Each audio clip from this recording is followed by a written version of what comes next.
This is KCBD News Channel 11 at 6.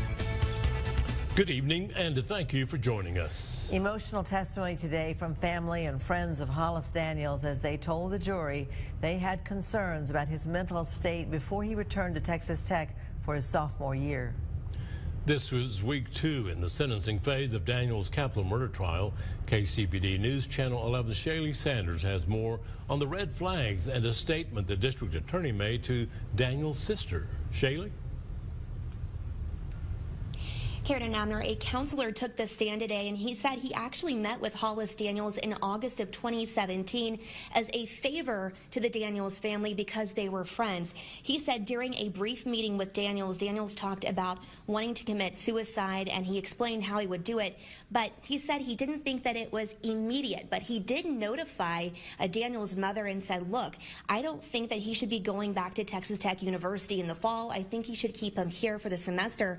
It's advice we now know the family didn't take because Daniels did return in August, and as the defense drew attention to the timeline, that meeting with the counselor was in August and Floyd East Jr. was dead in October. The defense also asked a number of witnesses about Daniels' mother. They said as a travel writer, she was gone quite a bit. It's something Daniels' older half-sister also testified to. She was emotional throughout much of her testimony, and for the first time since this trial began last week, we saw Daniels emotional. His eyes were filled with tears as he listened to his sister speak. She told the jury she felt like she and her brother were not priorities to her mother, and her father had to do a lot of the parenting because her mother was often traveling internationally. Now, during the cross-examination, which was brief, the state asked Daniels' sister if she was blaming her mother for this. She said no.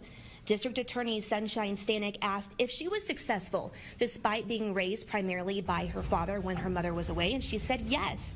Then Stanek looked her in the eye and said, it is not your fault, you are here, and then passed the witness.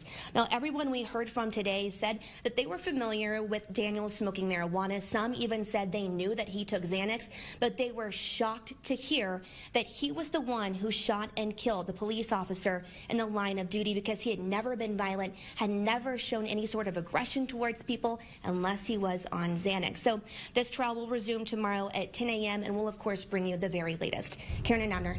Thank you, Shaylee.